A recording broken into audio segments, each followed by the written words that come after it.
Muevan la cintura, pero muévanla hasta abajo. Dime si te gusta lo que está tocando el bajo. Bailen, la que te baila gana pa' que vuelva la próxima semana. Para los viejos y los niños, aquí te voy a ganar. Bailen, aquí te baila gana. Haremos una rueda con lo de la mano. Bailen, aquí te baila gana. Bailen, aquí te baila gana. Aquí te baila gana, aquí te baila gana. Bailen, Dice, aquí te baila gana. aquí te baila gana, aquí te baila gana. Bailen, aquí te baila gana. Pero qué rico, pero qué bueno, mamá. Bailen, aquí te baila gana. Pero qué rico, pero qué bueno, nene. Bailen, aquí te baila gana. Aquí te baila gana, aquí te baila gana. Bailen, aquí te baila gana.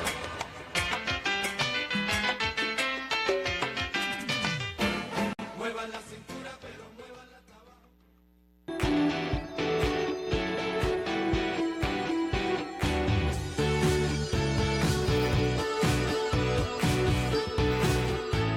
Un espacio abierto para el arte.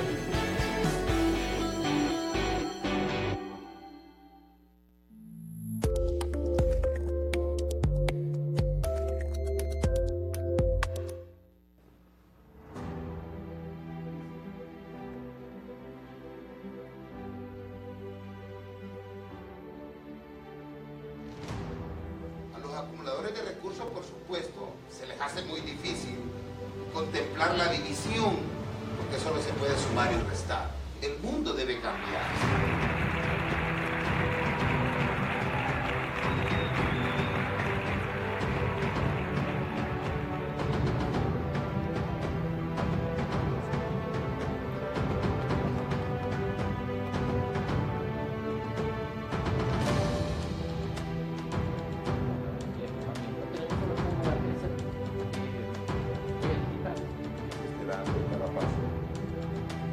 Los constructores de la historia siguen siendo los y las escritores.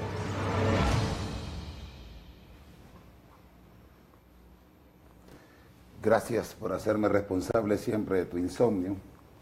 No obstante, hoy, a pocas horas de entrar en una de las decisiones con mayor connotación en la historia de Honduras. Número uno, un candidato presidencial que sigue defendiendo lo que no se pudo hacer como gobierno. Y me quiero seguir conectando contigo, que nos ves en más de 20 estados, en el país de las barras y las estrellas, en Sudamérica y en Europa, donde están nuestros compatriotas que tuvieron que huir por la falta de oportunidades. No obstante, contribuyen a la economía del país con más de 14 millones de dólares diarios, los cuales hay un 4% que ya se asoma como realidad para dejárselo a la corrupción, donde existe una clase parasitaria que no le ha dejado nada a la historia de este país.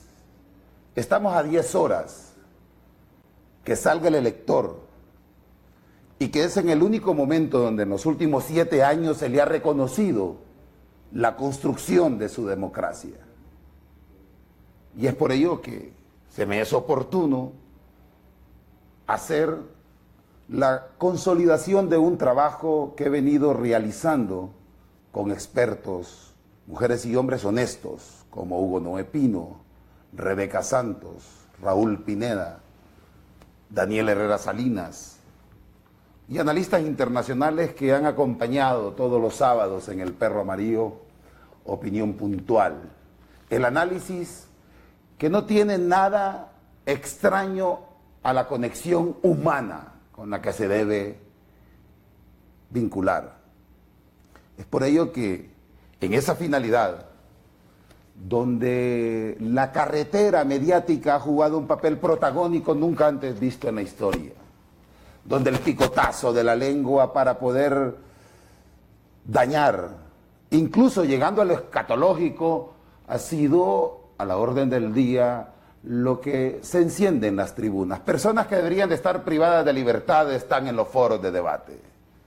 Ya no puede pasar, no es la Honduras de antes, no es la Honduras que se merecen los y las hondureñas, que a diario se les va obstaculizando el desarrollo económico, social, lúdico, y como si esto fuera poco, se le aparta del desarrollo concreto. Yo quiero hacer descansar la gracia de mi lengua para darle paso a Jesús Quintero, quien también nos avisa que no hay que dejarnos asustar cuando tenemos la capacidad como ciudadanos de poder decidir el rumbo de nuestro país y no seguir condenando a más de 685,000 niños y niñas que están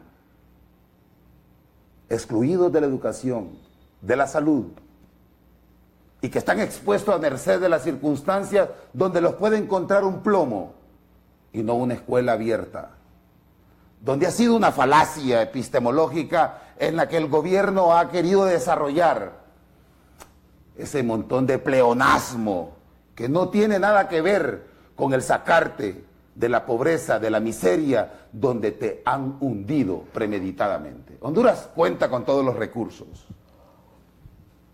pero seguimos viendo una Honduras ensangrentada, llena de luto, y esto por la incapacidad, por la corrupción, y sobre 3 ejes que se va a manejar este programa el día de hoy, 25 de noviembre, a las puertas de una decisión histórica en este país. Los secretos públicos, un cultivo de corrupción, extraditados, vínculos con el narcotráfico y una narcodemocracia que también condena Jesús Quintero.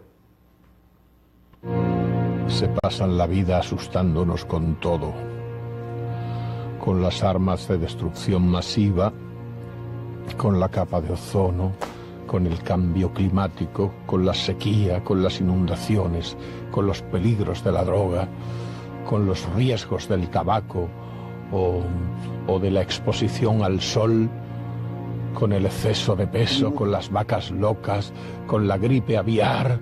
Se pasan la vida metiéndonos el miedo en el cuerpo, asustándonos con cosas que al final no existen, o si existen apenas matan, porque ¿cuántos han muerto por las vacas locas?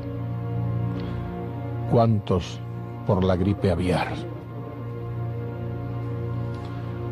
Lo que de verdad mata es el hambre del tercer mundo, la pobreza, la enfermedad, la guerra, el terrorismo y la cruzada contra el terrorismo, la desigualdad y la injusticia social.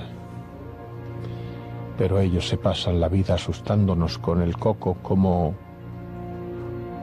si fuésemos niños, con todos los cocos, porque saben que es más fácil gobernar una sociedad asustada, que pide policías y ejércitos para que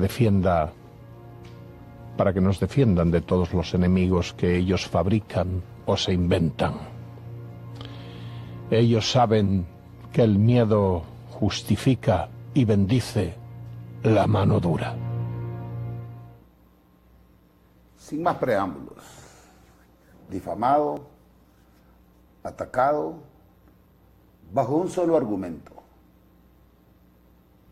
como cualquier otro hondureño que se atreva a hablar con la verdad y se convierta en un obstáculo paralizador para el desarrollo de las corrupciones en este país. No obstante, las clases sociales desprotegidas, los niños y las niñas y todo el pueblo hondureño ha tenido en los últimos años una aceptación para con un hombre que ha sido exitoso en 2 espectros en los que se ha desarrollado: televisión y también como gerente en la empresa de embotelladora La Reina, más conocida como la Pepsi en su momento.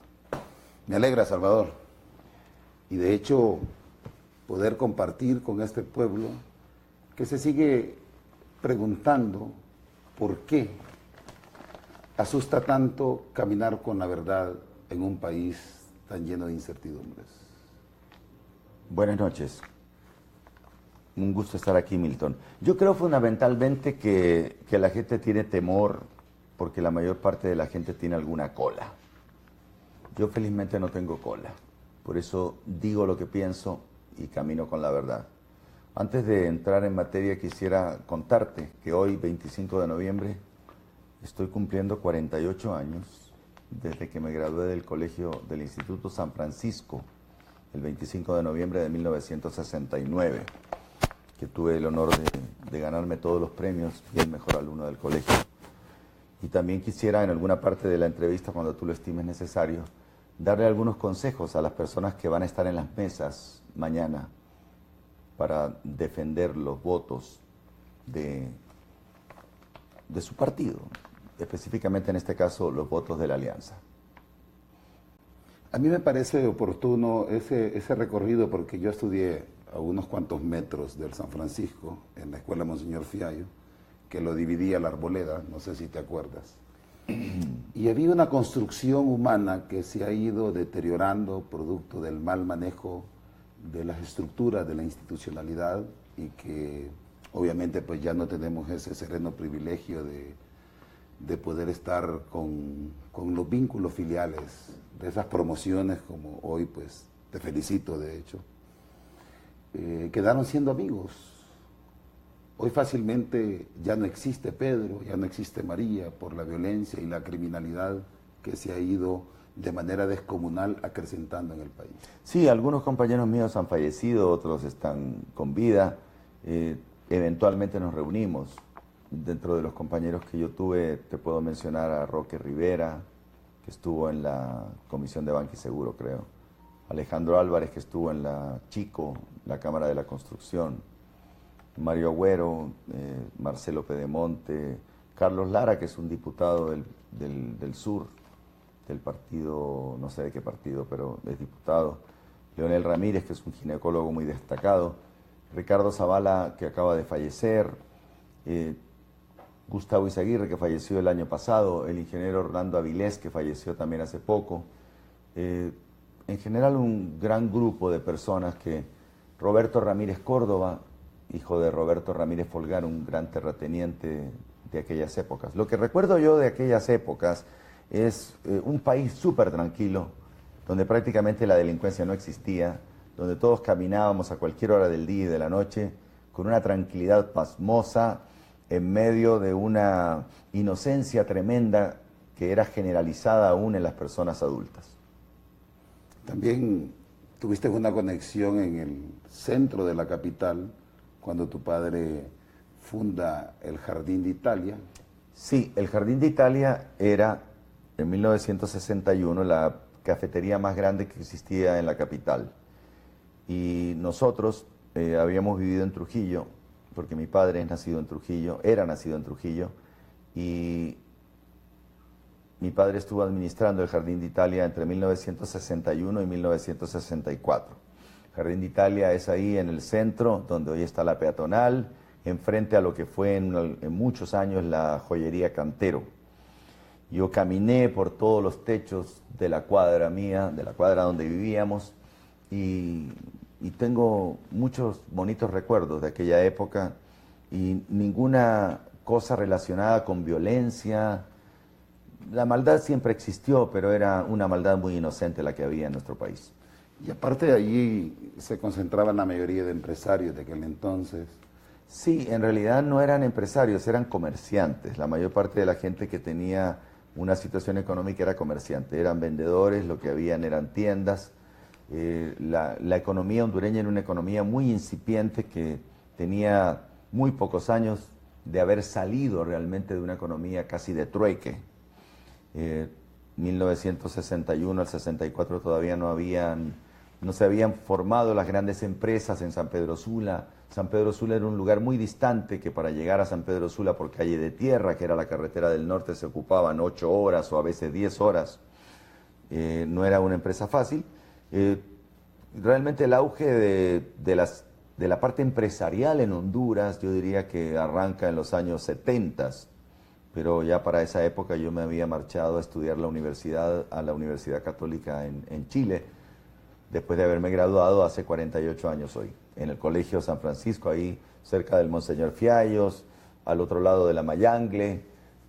Por ahí estaba la Foforera, no sé si te acordás. Sí, y por ahí estaba también, hacían confites, galletas, por ahí quedaba el Country Club, que era la primera piscina que tuvo Tegucigalpa, fue la del Country Club, el mismo Country Club que hoy existe.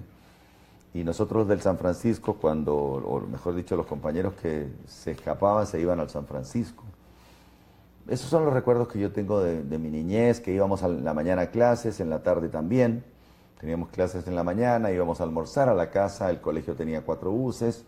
En la tarde volvíamos a clases y de 1:30 a 4:30, algo así. Luego nos íbamos a jugar pelota a los campitos de la colonia donde yo vivía, que las calles eran de tierra, tan de tierra que una de nuestras aficiones era ir a andar en bicicleta a la pavimentada, que la pavimentada era la calle en donde se encuentra hoy un restaurante que se llama Rojo Verde y Ajo. Era la única pavimentada, además de la avenida República de Chile, que es la avenida que sube desde la Plazuela hasta exactamente donde estuvo el Cuerpo de Paz. De ahí, para todos lados era de tierra, excepto ese pedazo que era la pavimentada, que era la calle en la que vivían algunas personas pudientes, entre ellas el tío de Mauricio Villeda, que era Antonio Bermúdez, hermano de doña Alejandrina Bermúdez, de Villeda Morales, y que después se convirtió en restaurante, La Garota de Ipanema, y hasta llegar hoy a lo que es otro restaurante. Yo tengo muchos bonitos recuerdos de mi niñez, en esta época de noviembre y diciembre volábamos barriletes, pero casi todo el año jugábamos pelota. Donde hoy está el Honduras Maya, el hotel era un campo de fútbol, ahí jugábamos pelota. Donde después estuvo el restaurante Roma, también era un campito. Frente a la Anunciatura Apostólica era otro campo de fútbol. Estuvimos rodeados de campos y de lugares donde nos podíamos dar rienda suelta a nuestras alegrías, a nuestras emociones, y éramos muy felices. Una época en la que Tegucigalpa, los teléfonos, que hoy son de 8 números, solo eran de 5 números. En fin, esa es la Tegucigalpa, una San Pedro Sula muy lejana y una diversión para los capitalinos ir a la carretera del sur. Increíblemente la misma carretera del sur de hoy. En esta semana, el día lunes, hice un viaje al sur y regresé por tierra y me fijé que del Cerro de Ule se observa la capital y que una línea recta conectaría perfectamente en muy pocos minutos, sin necesidad de hacer la sinuosidad de la carretera actual, que fue un camino probablemente para mulas, diseñado por los españoles hace no sé cuántos siglos, y se podría conectar por la aldea de Santa Rosa y llegar fácilmente a la colonia Kennedy. Yo siento que ese tipo de modernismo para acercar las ciudades no se ha puesto en práctica en Honduras. Dice, vamos a arreglar una calle, pero ¿por qué no vemos mejor si en vez de tener que recorrer los 25 kilómetros desde Cerro de Ule hasta Tegucigalpa, nos ahorramos 15 kilómetros y hacemos 5 kilómetros rectos o derechos para entrar directamente a Tegucigalpa y ahorramos combustible? Estas cosas son las que nosotros queremos con gente nueva, que tenga nuevas ideas. Toda esta gente que está metida en las redes, por ejemplo, es gente que tiene muchas ideas y que debe aportarle a la economía nacional novedades que le permitan economizar dinero y economizar tiempo, que para mí siempre fue y seguirá siendo el bien más valioso que tienen los seres humanos. En ese tiempo y espacio en el que tú mencionas, y que obviamente da nostalgia para todos los que nos están viendo, y máxime para los compatriotas que el Estado y la corrupción nos ha expulsado, y que vivieron esa nostalgia en esa carretera al sur, estaba el río Germania, Sí. estaban llenos de árboles. Los domingos íbamos a comer pupusas. Estaba lleno de lugares baldíos donde se instalaban pupuseras y comíamos pupusas. Y los que salíamos temprano nos íbamos de picnic a Ojojona, que era sigue siendo un lugar hermoso y típico de nuestro país. El paseo del capitalino eran largas colas por una calle, que es la misma calle de ahora, para ir a comer pupusas en la tarde y regresar tipo 5:30 de la tarde a Tegucigalpa y acostarse a las 9 de la noche. No, era una vida muy tranquila. Yo quiero hacer esta introducción porque el pueblo tiene que saber algo, y quiero entrar ya en esa edad, ya se involucra con los medios de comunicación Salvador Nasralla. Y hay un dato bien importante, porque había un comportamiento lúdico, estaban los campos, esos mismos que se ha mencionado, donde nosotros hemos sido del área el equipo o el país con mayor exportación de jugadores, con una alta calidad técnica, con una capacidad para poder tener 25, 26 jugadores que no estuviéramos en el fracaso en el que recientemente le ocurrió a la selección nacional. Pero esos espacios se fueron cerrando. Y yo me recuerdo muy bien, porque no hay hondureño que no haya visto Cinco Deportivo y que no haya visto tus análisis y tampoco que no haya tenido esa crítica que la gente cree que la tenés ahora en estos años. Siempre hiciste aquellas sugerencias de lo que iba a pasar. Desde 1988. Desde 1988, quizá por el hecho de tener espacios amplísimos dentro del Cinco Deportivo, yo tenía programa los sábados de las 2 a las 5 de la tarde y los domingos desde las 7 de la mañana hasta la 1 de la tarde. Había mucho espacio, entonces yo aprovechaba para comentar cosas que ocurren en Honduras y que mucha gente no se da cuenta, porque no tienen por qué darse cuenta si no tiene el conocimiento para darse cuenta. Como por ejemplo, la forma como los políticos roban al hacer, por ejemplo, la construcción de una carretera que se puede hacer con 10 millones, con un grosor así, pero también se puede hacer con 1 millón, con una capa muy delgada de concreto. Y eso es típico, por ejemplo, acabo de experimentarlo. Hace 2 años inauguraron la carretera entre La Esperanza y Gracias. Y ya está llena de hoyos, ya está llena de baches. Eso significa que esa carretera fue construida dolosamente.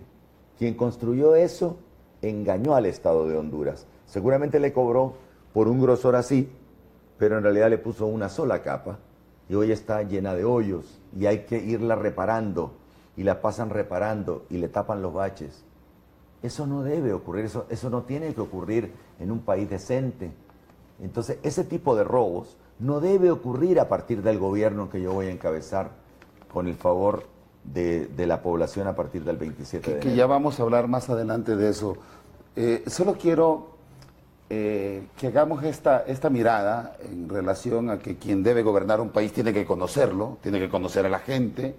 Tiene que haber recorrido gran parte del país y yo siento que yo lo he recorrido. Solo este año te puedo dar fe de 40.000 kilómetros recorridos por tierra. Por tierra. He llegado a muchos lugares con mucha dificultad porque son caminos en los que solamente puede entrar un carro 4x4. De otra manera es imposible circular. Ahora, ¿te esperabas, Salvador, que en cada rincón de ese país, de ese lugar, de esos 40.000 kilómetros que has recorrido, te esperabas ese cariño, esa esperanza que has despertado en la gente? Me esperaba el cariño. Lo que no me esperaba eran lágrimas. Y yo encontré mucha gente con lágrimas, que me abrazaba y lloraba. Y me decía, usted es mi salvador, usted me va a salvar, usted me va a sacar de este hoyo en que estoy metido. O sea, ese tipo de abrazos me conmovió, porque realmente yo esperaba el cariño, la gente te abraza, y ¡ay, Nasralla! Pero hubo mucha gente que fue muy dramática, y dramática natural, gente muy humilde, gente muy pobre, que siente que esta es la última esperanza para poder rescatar la situación calamitosa en la cual se encuentra. Y yo te lo digo, no es difícil hacer eso, sinceramente te lo digo, para un profesional como yo eso no es difícil, eso es solamente querer hacerlo. O sea, yo me di cuenta, yo ya lo sabía, pero me he dado cuenta que Honduras es un país privilegiado, no solamente a nivel de América, es un país privilegiado a nivel mundial. Yo lo puedo decir porque yo he recorrido mundo. De los 210 países que debe haber, yo tengo que conocer más de 100 con seguridad. Y debo conocer, no sé, 1000 ciudades tal vez en el mundo. Y encontrar un país que tenga el clima que tiene Honduras, de prácticamente verano todo el año, porque aquí frío no hace prácticamente nunca. Encontrar un país que tenga sol todo el año. Encontrar un país que tenga tierras tan fértiles como Honduras. Un país que tenga tanto recurso natural, tanta agua disponible, salida a los dos mares, Pacífico y Atlántico.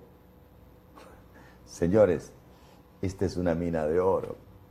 Y las personas que lo han explotado lo saben, pero lo han explotado para beneficiarse ellos. Cuando lo que deberían hacer, independientemente de que ganen dinero, porque no le podemos negar la posibilidad de ganar dinero a las empresas, siempre y cuando paguen sus impuestos y actúen en forma justa con los trabajadores que les ayudan a levantar sus emporios, estas personas deberían procurar la calidad de vida de las personas. Yo he recorrido los países europeos, por ejemplo, y veo un montón de pueblecitos, bueno, pueblecitos entre comillas, y la ciudad de Perpignan, y la ciudad de Reims, y otras, bellísimas, limpias, y la gente está feliz ahí. Nadie quiere irse a vivir a París. ¿Por qué? Porque hay calidad de vida en su ciudad y hay tranquilidad. Honduras perfectamente puede hacer eso.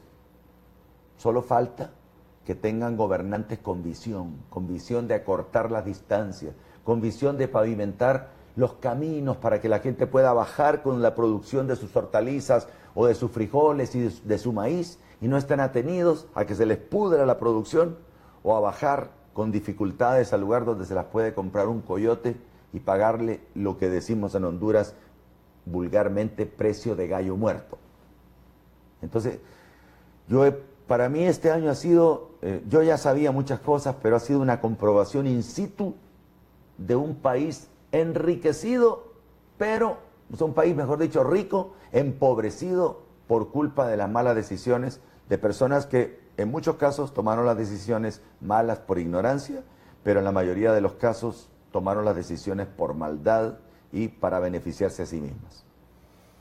Solo interrumpo un momentito con el corte comercial. Hugo Noé Pino, hace 2 semanas que lo entrevisté con un grupo de expertos económicos en economía, me decían que, para ser exacto, Honduras se sale de la miseria con solo erradicar la corrupción. Mi pregunta es, ¿por qué los comunicadores no hemos tenido la gallardía, la capacidad de tocar las causas estructurales que le hacen las lágrimas a esas personas? Después del corte comercial.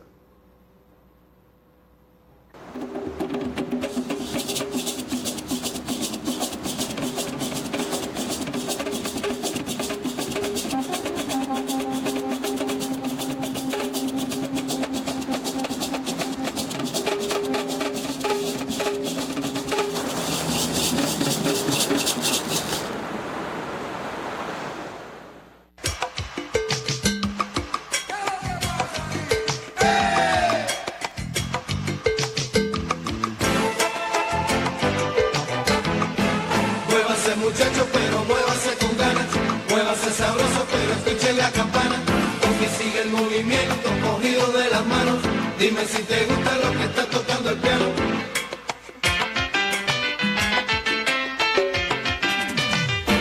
Muevan la cintura, pero muévanla hasta abajo. Dime si te gusta lo que está tocando el bajo. Bailengue, la que te baila gana pa' que vuelva la próxima semana. Para los viejos y los niños, aquí te voy a ganar. Bailengue, la que te baila gana. Andemos sin arreglo, con lo de la mano. Bailengue,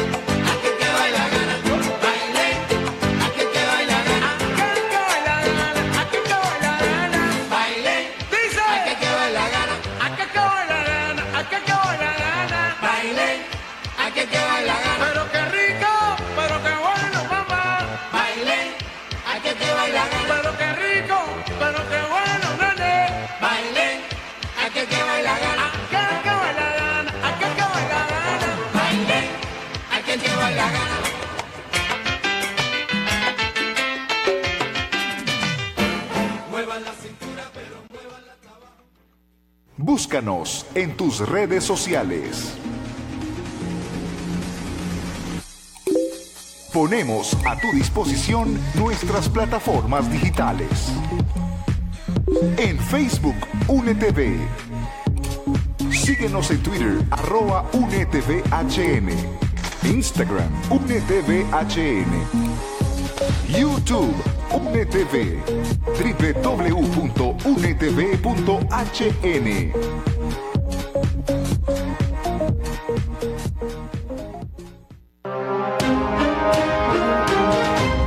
Las ideas que transforman. Los debates. La opinión real y objetiva. Imparcial. Dinámico. Los personajes que hacen historia. Sea testigo todos los días, en punto de las 7 de la mañana. Foro Jorge Aldana, solo en UNETV.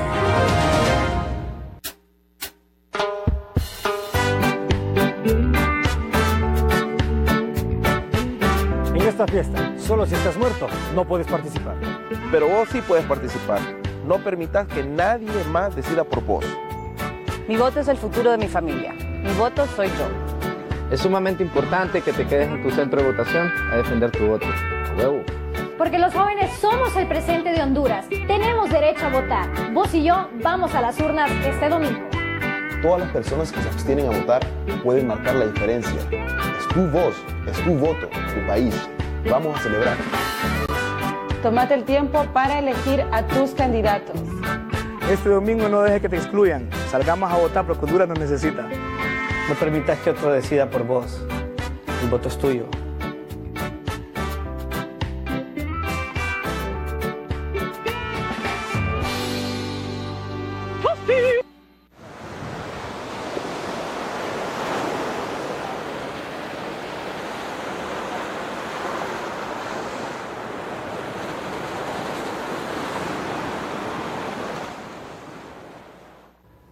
Para ser consecuentes y no parecer esos relacionadores públicos, sino lo que se investiga, conozcamos un poco más de todos estos 29 minutos ya de programa que fueron sintetizados incluso para otros medios, interpretados de una forma muy, diría yo, nefasta. Yo no puedo contribuir ahora mismo con el pico y rajar la piedra de la desgracia para mi pueblo. Tengo un compromiso con los que no han decidido, con esos niñas y niños que se ponen de hinojos en una tumba y que le siguen diciendo a su familia, ¿dónde está papá? ¿Y dónde está mamá? Y la magia de la familia es de decirle, se los llevó Dios. Pero llega el cansancio de los niños. Y en esas lágrimas que se puede resumir la historia, como decía Eliodoro Valle, le dicen, llévame donde está papá indistintamente. Ese luto se puede eliminar de este país. La violencia se puede erradicar. Ya hablamos de esa Honduras, que no es ajena a lo que tú viviste, que bañamos en el río La Isla, que bañamos en el Nutre, que jugamos en el campo Virichichi, que La Vega, que la Flor del Campo y que la Kennedy tenían, no ese panóptico que se ha hecho ahora, donde incluso se han privatizado los campos de fútbol. Conozcamos algo de lo que ha dicho en el transcurso de estos 2 años el ingeniero Salvador Narrada.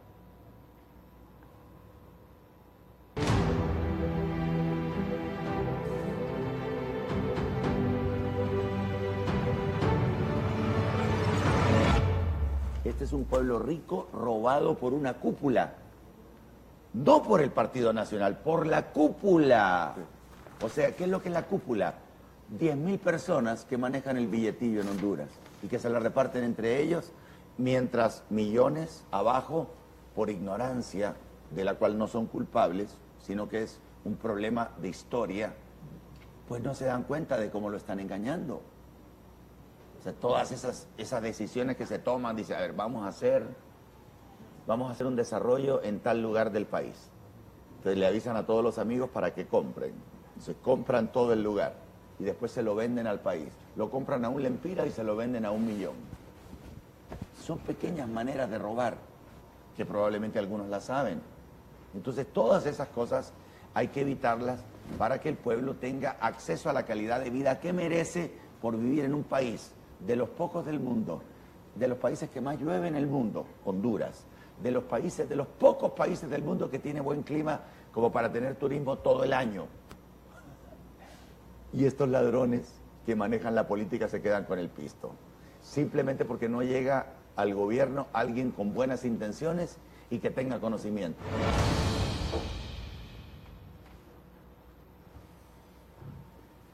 Cuando tú mencionas, Salvador, esto que acaba de observar, y estamos a 10 horas de entrar en esa contienda electoral cuestionada, que lo vamos a ver más adelante, tú haces una separación de lo que son las bases de los diferentes partidos y lo que son las cúpulas.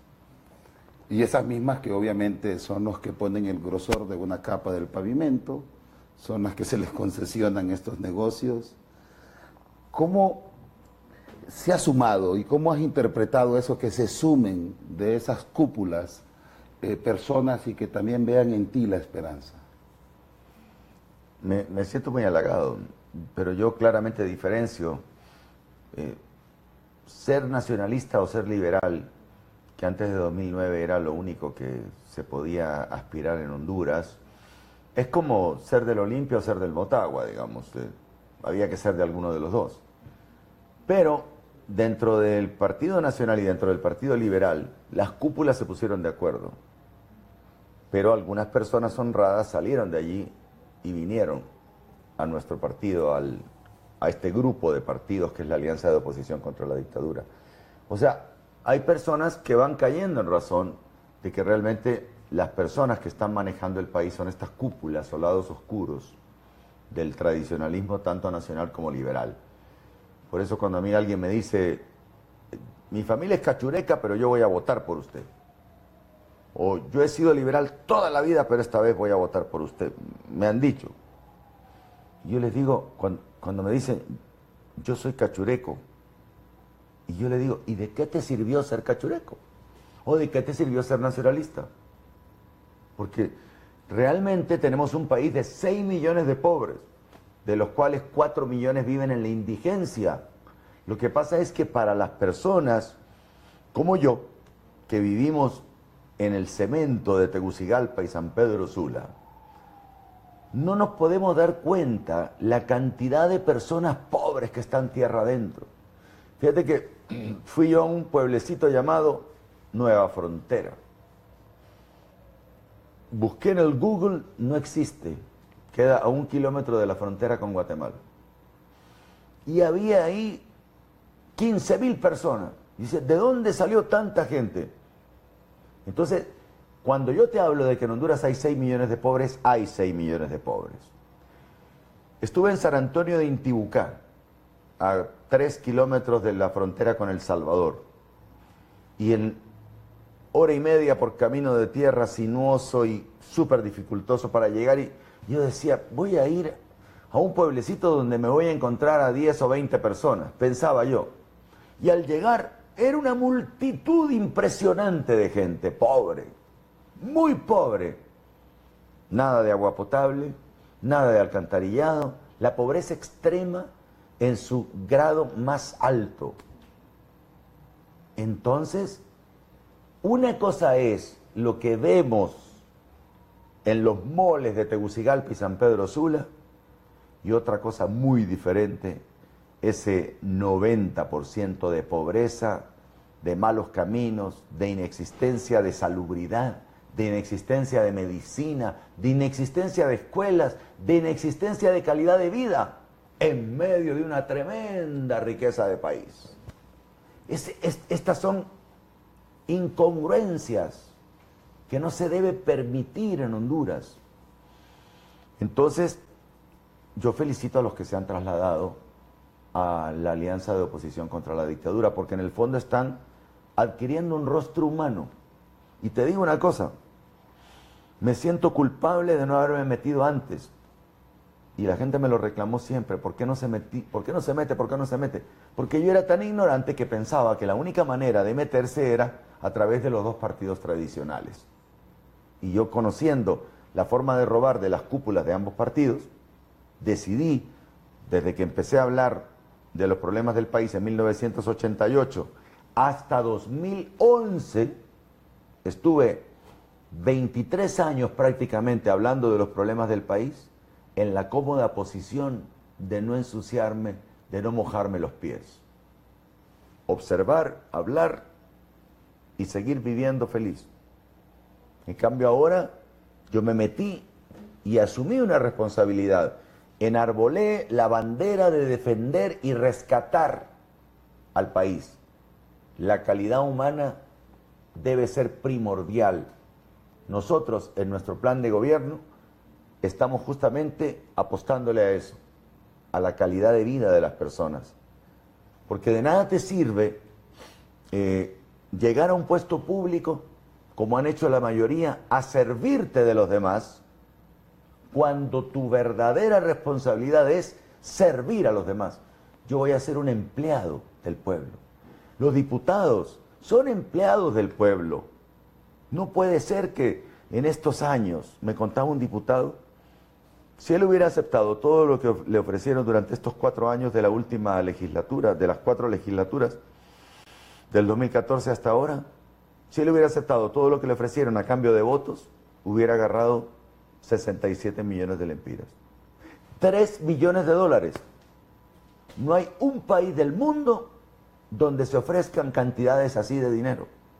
O sea, tiene que ser un país muy indiferente, y eso somos nosotros con nuestros políticos tradicionales.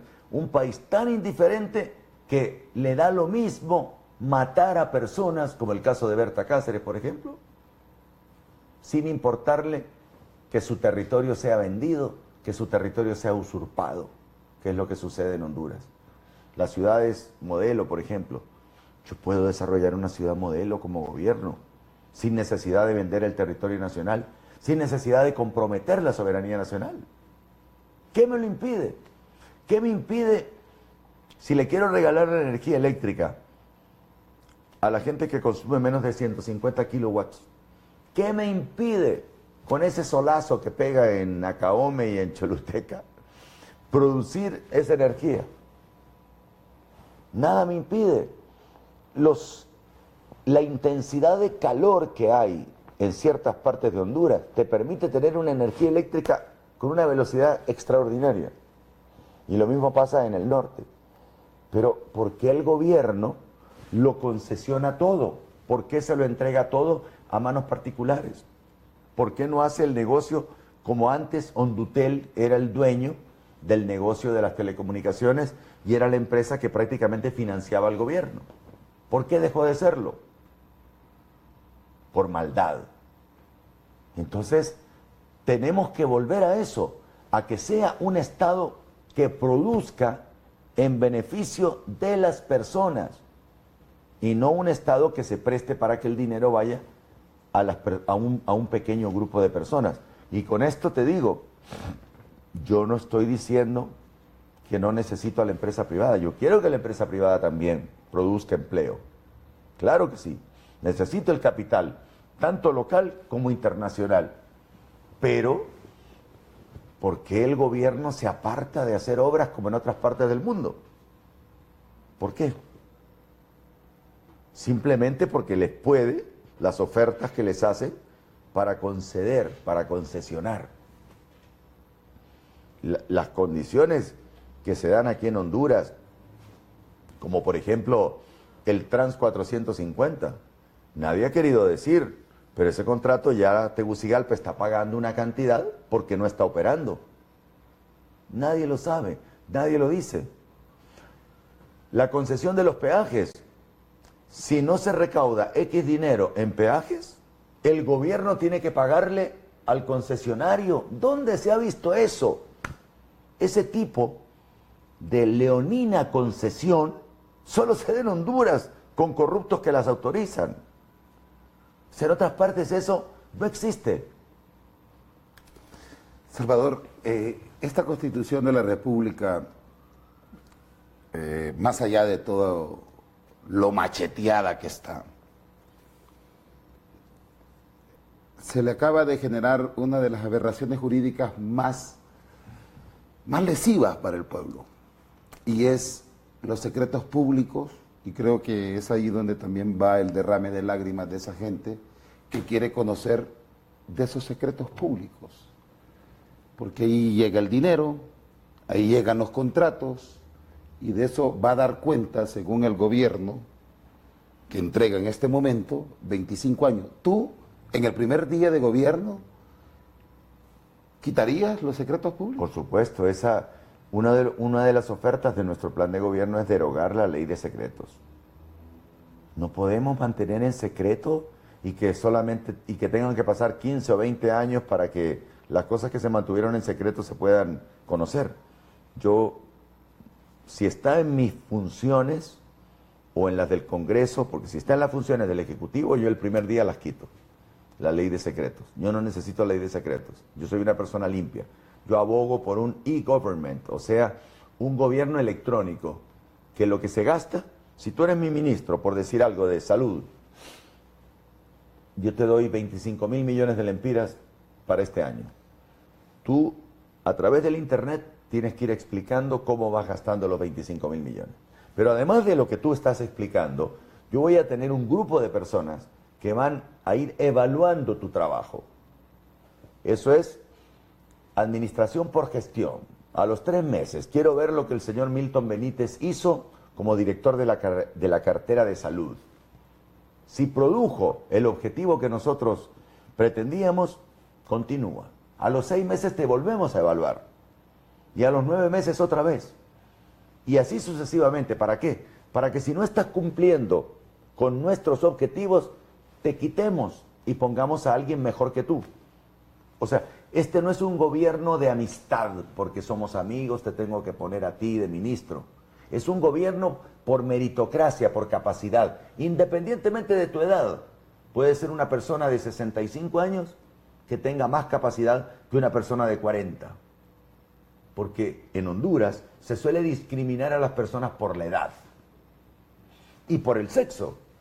A muchas mujeres no les dan trabajo porque tienen 35 años y prefieren a una secretaria de 20. Entonces, ese tipo de discriminación en nuestro gobierno, la discriminación por edad, no va a existir. Ahora mismo se vio un debate en las universidades y se condenó la ausencia. ¿Qué retiró al candidato y también presidente de ese debate en el que las universidades y los jóvenes esperaban? Me imagino que es bien difícil para el candidato del partido de gobierno dar explicaciones de por qué hay 4 artículos de la Constitución que está violentando con su participación, porque la Constitución prohíbe la reelección, y corrigieron algunos artículos ilegalmente, pero no corrigieron todos los artículos. Entonces más de algún estudiante pregunta eso. O más de algún estudiante puede preguntar, usted está ofreciendo esto, pero lleva 8 años gobernando, ¿por qué no lo hizo en estos 8 años?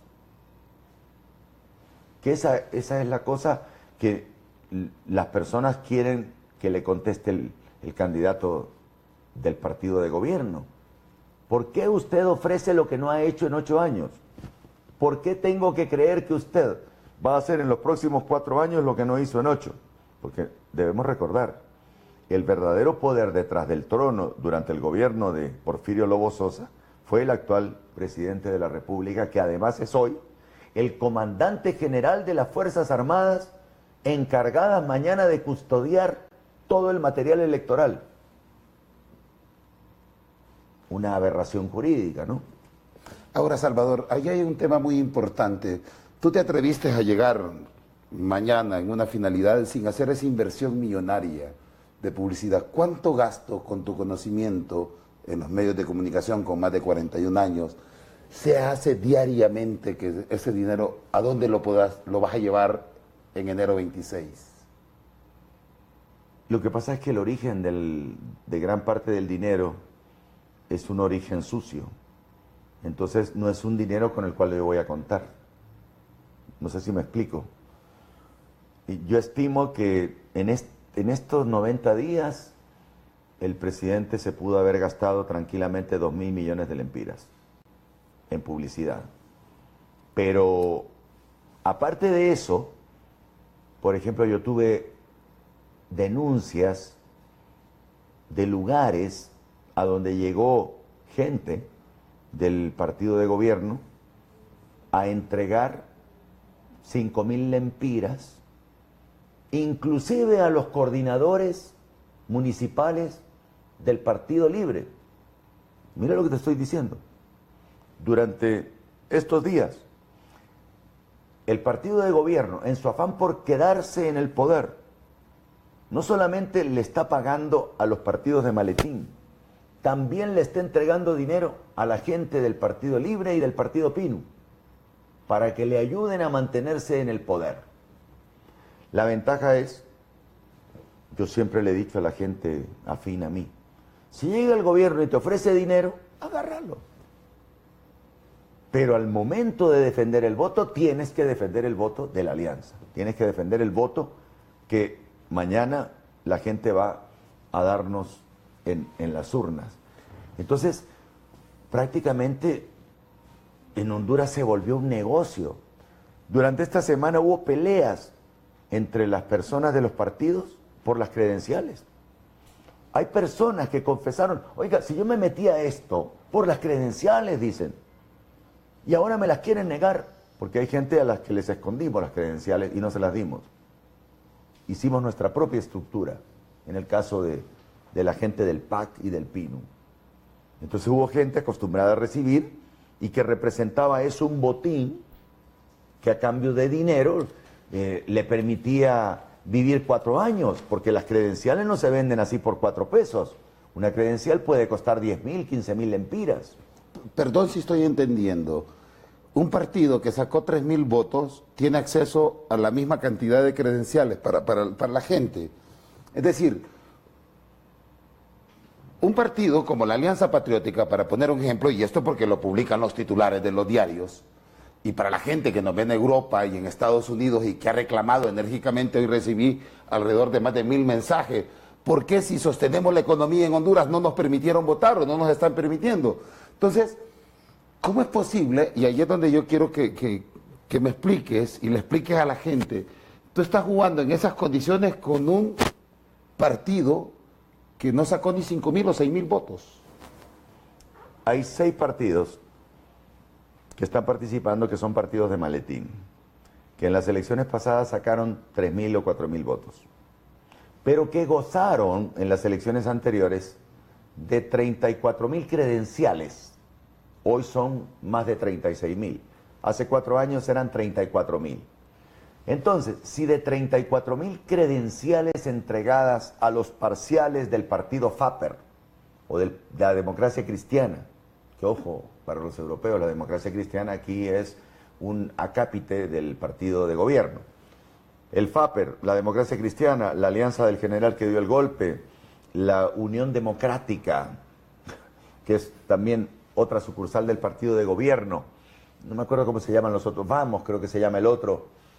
Esos partidos recibieron 34.000 credenciales y sacaron 3.000 votos. O sea que no votaron por la gente a la cual representaron. Pero qué cosa rara, ¿no? Entonces, eso lo reclamamos. La Unión Europea hizo un informe, la OEA hizo un informe, que eso no debería volver a ocurrir. Y al final, ¿qué? Al final no pasó nada. Al final vuelven a entregarlas. Es más, Luis Zelaya, del Partido Liberal, y yo firmamos un documento por el cual le pedimos al tribunal que no entregara credenciales a los partidos de maletín. El tribunal, obviamente, que ignoró a las 2 fuerzas de oposición principales que somos, la Alianza de Oposición contra la Dictadura y el partido, lo que queda del Partido Liberal. En ese sentido, Salvador, surge una pregunta que se le ha estado haciendo la gente que va a salir mañana a votar. y que ha tenido duda y que ya está cansada y que sigue diciendo, y en Honduras pues el fenómeno del abstencionismo ha jugado un papel muy protagónico, porque estamos hablando de arriba del 40% en los últimos 2 ciclos electorales, y que están hartos ya de esa forma tradicional, oscura, intransparente de ser gobernados, y de un país que está seriamente empobrecido.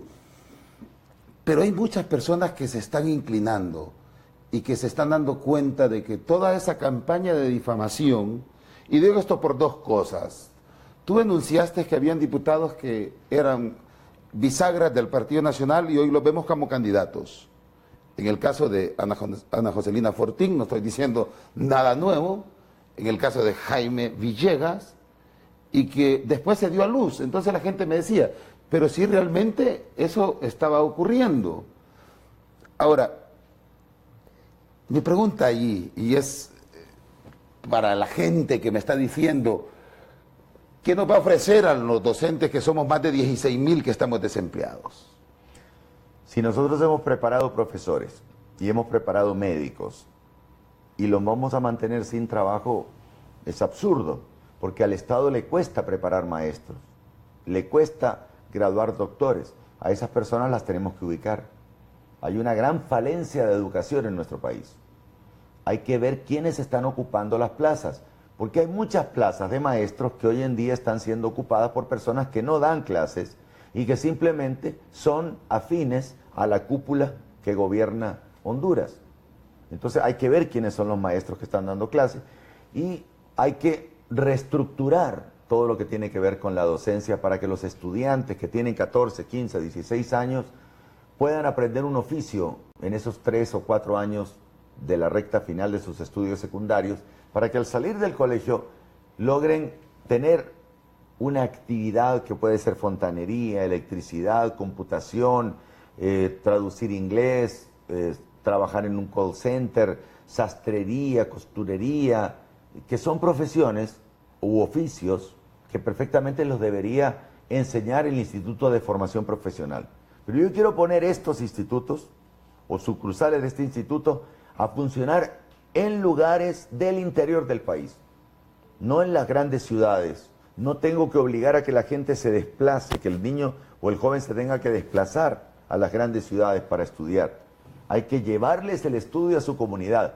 Hay que enseñarles, por ejemplo, cómo se riega, cómo se siembra, en qué época se siembra, en qué momento del día se siembra, que esto también puede utilizar los canales de televisión del Estado para divulgarlo, que Honduras no ha utilizado ni la televisión educativa nacional, ni el canal 8, ni el canal 20, para que la gente que le gusta ver televisión, porque casi toda la gente, por muy pobre que sea, tiene un televisor, no han utilizado esa arma para enseñarles sexualidad, moral, modo de siembro, según el tipo de tierra, qué es lo que conviene y en qué momento sembrar. Todo eso se va a manejar dentro de nuestro gobierno para que la gente pueda tener no solamente una cosecha al año, que es lo que pasa en la mayor parte del país, que la gente logra cosechar con suerte una vez al año y el resto del año se muere de hambre. Yo quiero, en los últimos 8 días se generó algo que hace 4 años en la televisora que yo estaba anteriormente, el comisionado Savillón, yo lo invité ese primer día que hace la denuncia que la policía y otros entes están sacándolos porque ellos están denunciando. Entonces, en estos últimos días se dio una mala interpretación de parte de la exrectora de la universidad y del coordinador de ASJ, el señor Omar Rivera, quienes de manera tendenciosa dieron a entender cómo fue lo que tú planteaste en relación a la depuración. Lo que dicen la rectora Julieta Castellanos y Omar Rivera, o editaron esa parte y no dieron en contexto. Mira, yo me gané premio por mi forma de hablar. Yo utilizo, bueno, muy bien las palabras. Yo lo que dije fue que las personas que fueron depuradas tienen derecho a un debido proceso. Por ejemplo, en el caso de Ramón Savillón, ¿por qué fue depurado? Fue depurado en 2014 porque él sin consultarle al presidente de la República, tomó presos a los narcotraficantes de apellido Valle. Y se dio cuenta que los narcotraficantes apoyaban tanto al Partido Nacional como al Partido Liberal. Los financiaban a ambos. Los tomó presos y el presidente de la República le llamó la atención e hizo que fuera sacado del puesto de director nacional de la policía. Entonces, él no cometió ningún delito, él fue separado por un sesgo político, porque al presidente, que está metido dentro del negocio del narcotráfico, no le convenía que le metieran presos, que le arrestaran a personas que le habían ayudado en su campaña política. Y a la cúpula oscura del otro partido tampoco, porque estos Valle apoyaban indistintamente a ambos partidos. Entonces, lo que yo dije es que a la gente que fue depurada tienen que hacerle el debido proceso. Puede ser que la mayor parte de los 4.000 que fueron depurados hayan sido bien depurados, puede ser. Pero si no le siguieron un debido proceso, tienen derecho a que se lo sigan. Y yo estoy partidario de eso. Pero los medios de comunicación y estas 3 personas que tú acabas de mencionar se prestaron, de repente recibieron órdenes del gobierno, porque son personas asalariadas del gobierno, tal vez recibieron órdenes para malinterpretar mis declaraciones. Porque yo no creo que personas estudiadas como los que me has mencionado no hayan entendido claramente. Esto no es de edición, esto es una cuestión que yo la dije claramente. El caso del capitán Santos Rodríguez Orellana, por ejemplo, capitán del ejército. Su pecado fue que estando en la Mosquitia cae una avioneta con 600 kilos de coca y su superior inmediato le dice que no se mete en problemas porque esa coca es del hermano del presidente de la República. Y de repente desapareció la coca. Pero es lo que estamos viendo ahora mismo en Univisión. Eso, correcto, eso mismo de Santos. Lo de la Corte de Texas, que están relacionando al hermano del presidente, a Tony Hernández. Pero si es que eso es algo que se divulgó en el mes de octubre del año 2016, porque a este muchacho, originario de Intibucá, le dieron de baja el 21 de octubre en el ejército por simplemente haber denunciado que le dijo su superior que ese cargamento de droga no lo tocara, que no pusiera ninguna traba para que pasara, para que entrara al país, porque venía con la recomendación del ministro, que no sé quién era el ministro en el momento, y del hermano del presidente. Entonces, no podemos castigar a personas decentes que tiene nuestro ejército o que tiene nuestra policía, en el caso del señor Savillón. O sea, por el contrario, tenemos que someterlos al debido proceso, y el debido proceso lo tiene que seguir una justicia nueva, no la corte impuesta por el presidente de la República a principios de febrero del año 2016.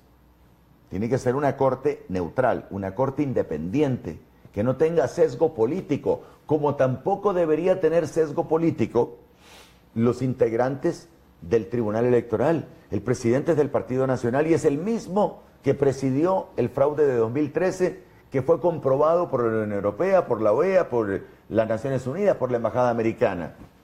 Y no hicieron ningún cambio. Y la otra cosa, sobre ese 40% de personas que mañana tradicionalmente no vota, yo los invito, y esa es la operación Cuzuco.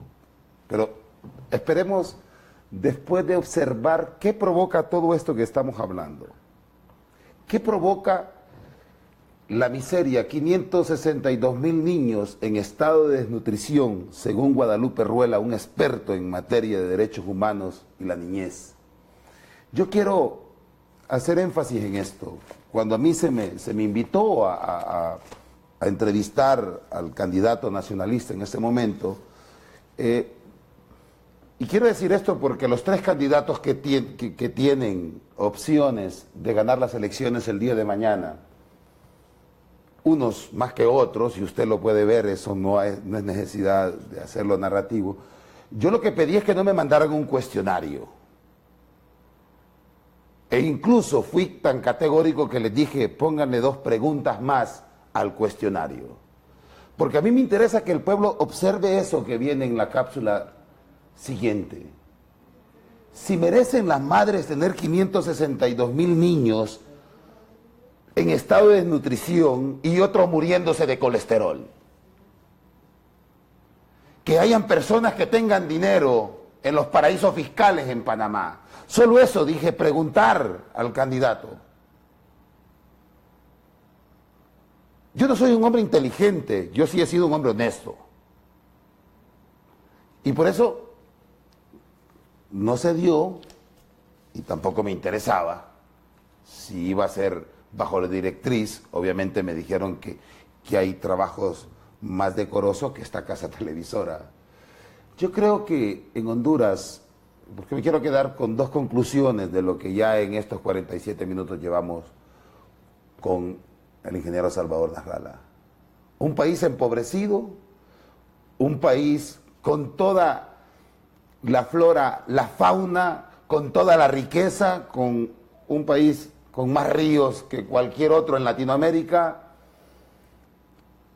con toda la belleza y toda la riqueza que nosotros tenemos. Es injusto que estemos viviendo esto que usted va a ver ahora mismo.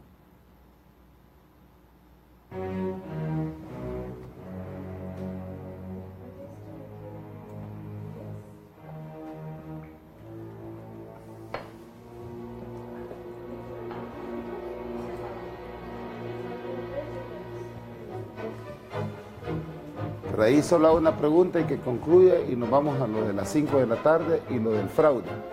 O sea, cómo la cuestión masiva ha superado las estructuras del fraude. ¿Masiva? De votantes. Ah, sí, sí, claro.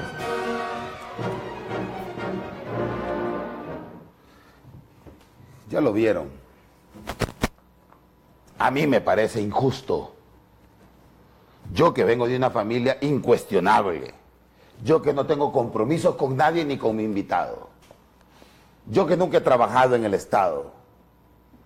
Que nunca me he robado una gota de sudor.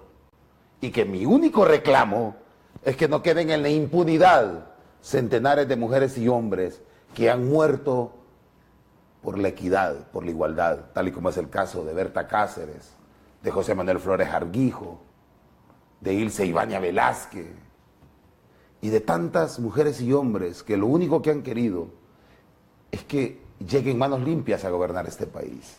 Ahora, ya serían menos de 10 horas, porque ya llevamos 1 hora 10 minutos de programa. Serían 9 horas. Salvador, a las 5 de la tarde, ¿qué pasa en Honduras mañana? Yo quisiera más bien decirle, antes de pensar en las 5 de la tarde, le quiero decir a los coordinadores, especialmente de los partidos de oposición, que lleguen temprano, porque hay una denuncia que en algunas mesas o en muchas mesas el partido de gobierno ya tiene hechas credenciales del Partido Libre y del Partido Pinu para entregárselas a personas del Partido Nacional e instalar la mesa, por lo que si los verdaderos delegados nuestros del Partido Libre y del Partido Pinu llegan tarde, les podrán decir, señores, ya está integrada la mesa y ya están los representantes de su partido. ¿Me explico? O sea, es otra manera de robar, otra manera de hacer trampa. Que nuestros delegados originales sean suplantados por delegados del Partido Nacional. Por eso invito a los coordinadores de centros de votación a que lleguen temprano. Y le digo a los coordinadores y a los que van a estar en mesa, por ningún motivo firmen los votos antes que la persona ejerza el sufragio. Porque en algunos lugares se ponen de acuerdo y para ganar tiempo dicen firmemos todos los votos. ¿Me explico? Entonces, una vez que está firmado ya es válido. Cuando todos los de la mesa ya firmaron, entonces después marcan lo que quieren. La persona responsable de la mesa de votación, representante de Libre o de Pinu, no debe firmar el voto hasta que la persona que está votando haya votado. ¿Me explico? No nos adelantemos a dejar ya firmaditos todos los votos, porque esa es otra manera, otra forma con la que se abusa para hacer fraude. Y también el voto en cadena, conocido también como voto canguro. Hay que tener cuidado con eso, que inicia con un voto falso que lleva a la primera persona y tiene la obligación de traer un voto que le va a entregar. O sea, tú vas a votar y tú ya llevas un voto falso lleno, ¿de acuerdo?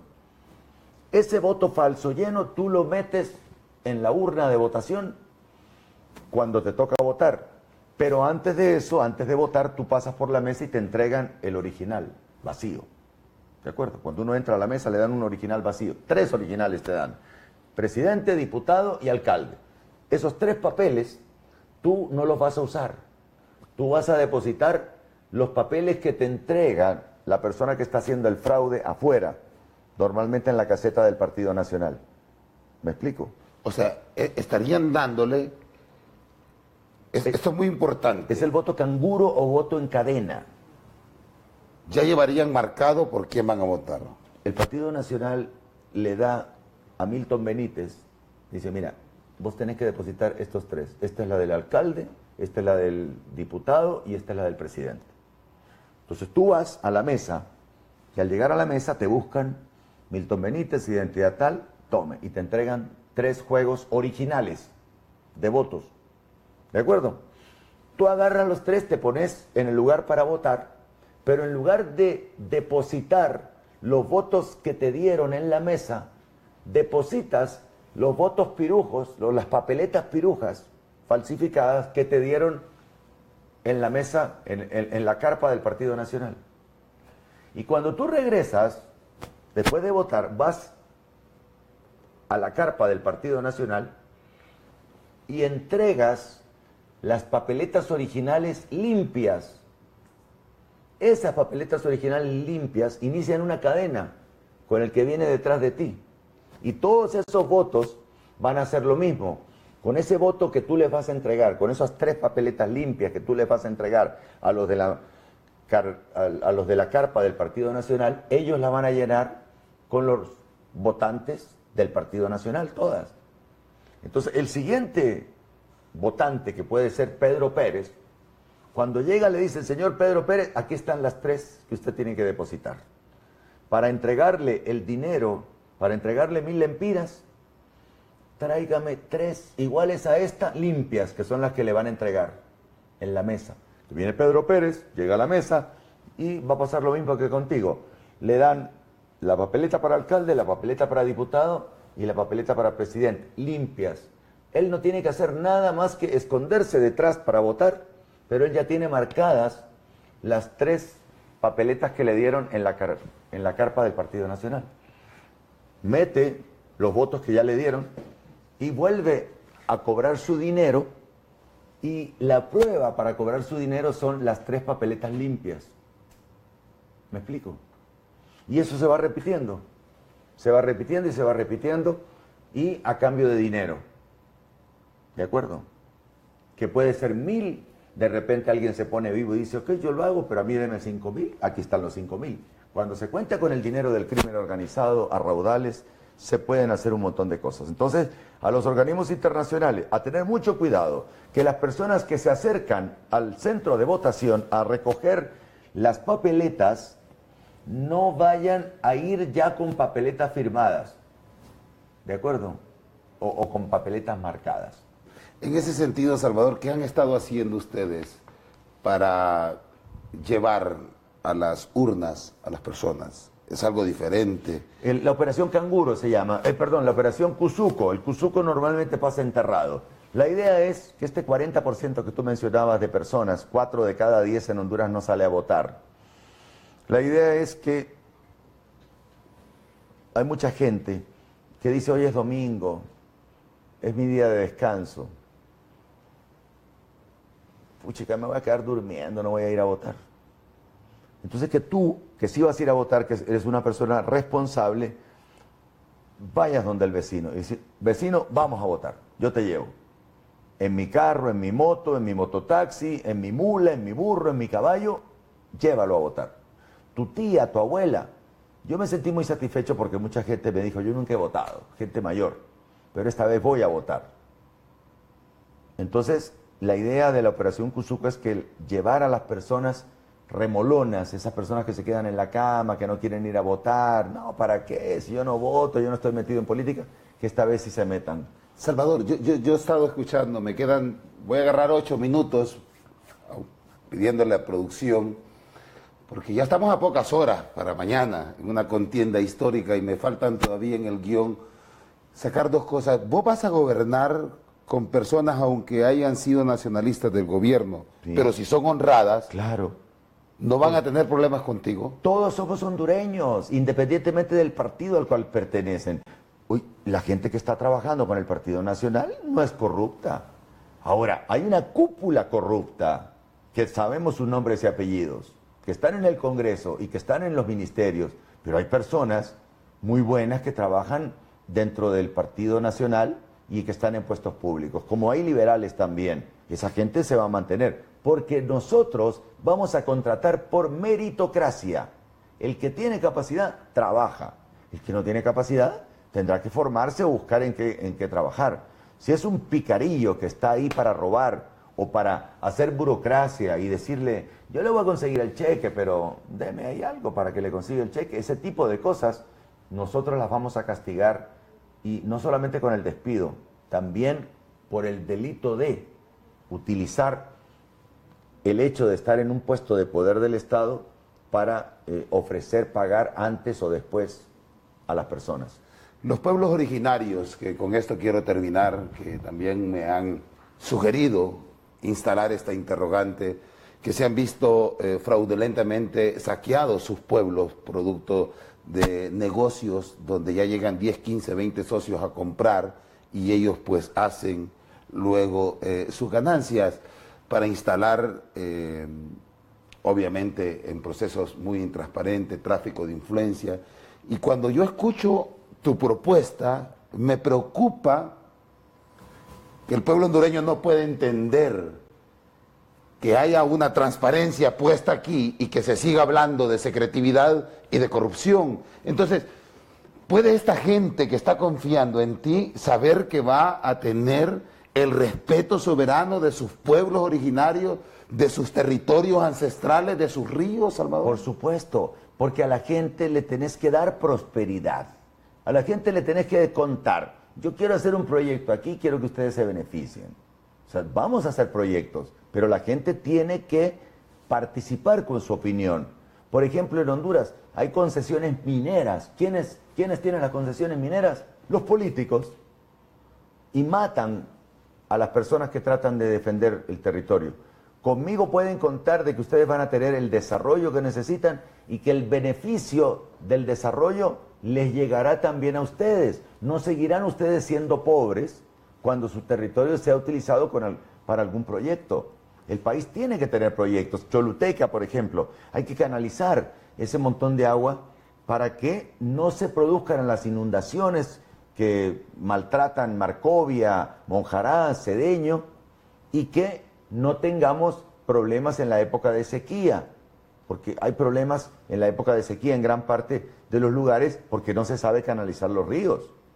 Una última pregunta que tiene que ver con el miedo que ha reunido a los intelectuales, a los académicos, miedo, a los descalzos, a la gente, y es que no se instale una dictadura. Salvador Narrala, siendo presidente, cumplirá los 4 años de su periodo y dará transición tal y como lo manda la Constitución de la República. Por supuesto, claro que sí. Yo no tengo ningún interés en instalar una dictadura. Sabemos que el actual gobierno pretende instalar una dictadura. Yo quiero que se reforme esa Constitución, que se quiten los artículos que están contrapuestos y que si se quiere poner que se acepta la reelección, que la pongan. Pero que el presidente en funciones, cuando se hagan los cambios, no tenga derecho a la reelección. ¿Me explico? O sea, yo, como presidente, si durante mi periodo de gobierno se acepta la reelección, yo no tengo derecho a ella. Que tengan derecho a partir del siguiente periodo. Eso es lo que manda la ley. Tú vas a gobernar 4 años. Nada más que 4 años, y las personas que gobiernen cerca de mí a las que encuentre en actos de corrupción, las voy a denunciar. Por el hecho de que alguien sea amigo mío, no está exento de que yo lo denuncie, siempre y cuando tengamos justicia neutral y nueva. Porque si yo entrego a una persona a la actual justicia, no estoy en nada, porque la actual justicia no es justicia, sino que es injusticia, como ha quedado probado en los casos de Kevin Solórzano, en el caso de Berta Cáceres y en tantos otros casos. Consideraciones finales en este programa, ya 1 hora 30 minutos. No, muy contento, Milton. Me alegra que haya periodistas de tu tipo, así que sean realmente personas que se interesan por la gente y que tengan mañana precaución, que tengan la seguridad que este pueblo no es un pueblo violento.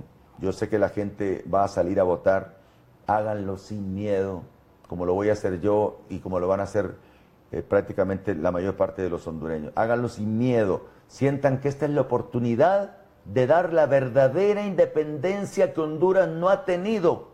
Que se recuerde el 26 de noviembre de 2017 como el día de la verdadera independencia. La Honduras, a partir del 26 de noviembre, va a ser una Honduras próspera, donde la riqueza del país va a servir no solamente para los empresarios, a los que vamos a seguir respetando y les vamos a dar, por supuesto, todas las ventajas para que puedan seguir trabajando, pero la calidad de vida, el empleo, la educación, la salud, las cosas básicas que necesita el pueblo, que en este momento está hambriento, van a tener prioridad en el gobierno nuestro. Muchísimas gracias, Salvador. Muchas gracias. Y mucha suerte para mañana. Yo quiero concluir este programa con 2 cosas.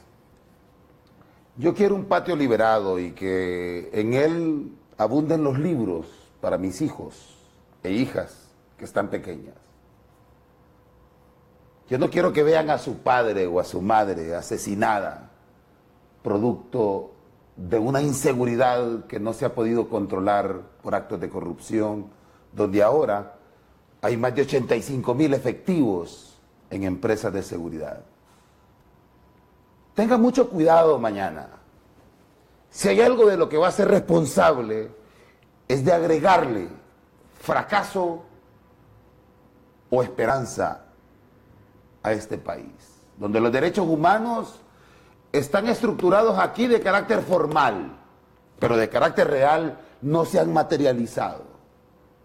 Donde el ser humano, antes de comenzar a respirar, debe $1,100 por una deuda en la cual él no ha firmado. Una injusticia económica que se ha venido dando más por corrupción, por compadrazgos, por satisfacer las necesidades de una clase parasitaria que está parando en Miami. No es cierto que somos haraganes los y las hondureñas. Y sí es posible materializar fuentes de trabajo y oportunidades en un país que hace 12 años era de los más productores en granos. Y ahora estamos importando granos básicos. Que tenía alrededor de más de 120,000 empleos en la zapatería y que fueron desarticulados, porque si de algo coincido con el expositor esta noche y a pocas horas, es que cuando yo escuché a Savillón, cuando yo escuché a estas personas diciendo que se premeditaban las extorsiones, que oxigenaban y que habían 2 carteles, yo me asusté, y me asusté por el futuro de mis hijos e hijas. Y obviamente que me puedo alegrar si podemos detener la muerte en un país donde debe fluir la vida. Los hondureños no merecen ese destino. Los hondureños y hondureñas no merecen amanecer llorando en un plato vacío.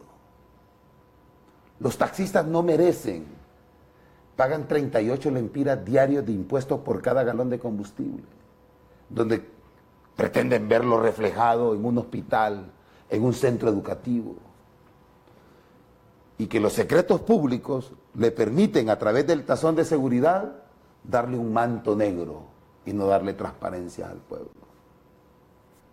Yo lo único que requiero es de personas que rindan las cuentas de mis impuestos y de la mayoría de los y las hondureñas. Mañana es 26 de noviembre. Usted decida. Tome en cuenta que el fenómeno del abstencionismo ha estado decidiendo en los últimos años en Honduras. El no votar contribuye. Yo, en lo particular, agradecerles a ustedes, a todos los compatriotas que han estado pendientes de este programa y que me pidieron, entrevista a Salvador, entrevista a Luis Zelaya, entrevístelo. Ahora, yo no puedo trabajar con cuestionarios. Y aquí lo único que hay son las conclusiones de los expertos, como los del recién pasado sábado. Daniel Herrera Salinas, fundador del Mario Mendoza, un psiquiatra que fue reprimido en la academia por la rectora. Conclusiones de Carlos Sosa Cuello, una persona que vino de 8 años como embajador de la ONU y no ha estado cuestionado en corrupción, de Hugo Noé Pino, de Rebeca Santos, de Neto Paz, y de una cantidad de mujeres y hombres como Roberto Briceño, como Suyapa María Figueroa, presidenta del Colegio Médico, y los invitados que han venido. Yo decidí no cobrar, aquí pagan los diputados y diputadas por un foro. Decidí mantener limpio mi programa para poderte decir hoy, tú te puedes condenar a vivir en una vida miserable y condenar a tus hijos e hijas, o aperturar una era en la que por lo menos tengamos transparencia para saber qué se hace en los foros. El próximo sábado tendremos más. Gracias, compatriotas, por haberme hecho responsable de su insomnio. Faltan aproximadamente 9 horas ya para que se abra ese bramadero electoral donde se van a jugar muchas cosas.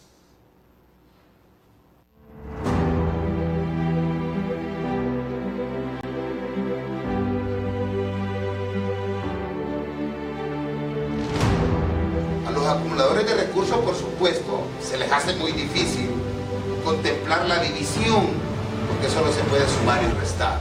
El mundo debe cambiar.